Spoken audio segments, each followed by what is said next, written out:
বসিরহাট ২ নম্বর ব্লকের আগামী অর্থবর্ষের উন্নয়নমূলক কর্মসূচি এবং বাজেট পরিকল্পনা নিয়ে বিডিও অফিসে একটি উচ্চ পর্যায়ের বৈঠক অনুষ্ঠিত হয়।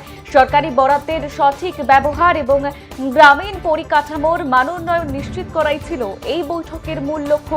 বৈঠকে উপস্থিত ছিলেন জেলা পরিষদের বনভূমি কর্মাধ্যক্ষ এটিএম আব্দুল্লাহ রনি, পঞ্চায়েতের সমিতির সদস্য অপরেশ মুখোপাধ্যায়, খাদ্যের কর্মাধ্যক্ষ বুলবুল ইসলাম সহ বিভিন্ন পঞ্চায়েতের প্রধান এবং ব্লকের বিডিও।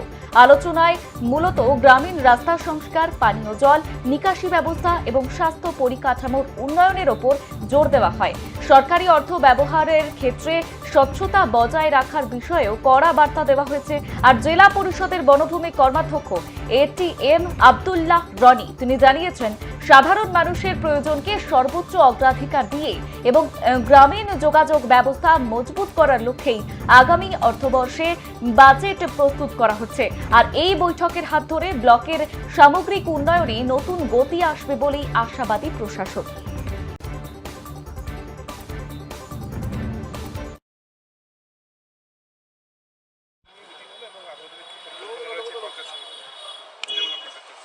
দেখুন, নতুন সরকার অনেক নতুন কর্মসূচি এনেছেন ডেভেলপমেন্টের। সেই ডেভেলপমেন্টের বিষয়গুলো জানানোর জন্য আজকে মাননীয় বিডিও সাহেব আমাদের ডেকেছিলেন।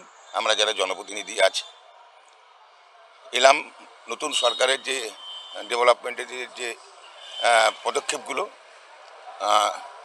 সেগুলো শুনলাম এবং সম্পূর্ণভাবে জনগণের সাথে সেটাকে গ্রাসরুটে ইমপ্লিমেন্ট করার জন্য যতটুকু সুযোগ পাবো করব, কারণ মানুষের মঙ্গল করাটাই হচ্ছে একজন সত্যিকারের রাজনৈতিক নেতার কর্তব্য।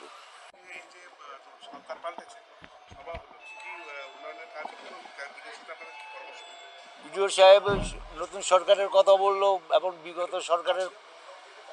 বিগত সরকারের কথাও বললো। আজকে ডেভেলপমেন্টের মিটিং ছিল, সেটা আমরা বললাম যে আমরা পঞ্চায়েত সমিতির মেম্বার এবং প্রধানদের নিয়ে আমরা সেটাকে ডিসাইড করে আগামী 12 তারিখের মধ্যে সেটা জমা দেব।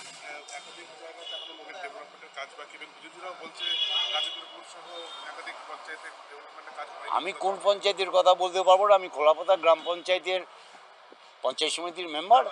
আমার পঞ্চায়েত সমিতি এবং খোলাপাতা গ্রাম পঞ্চায়েতের যাতে ডেভেলপ হয় আমি সেদিকে খেয়াল রাখবো।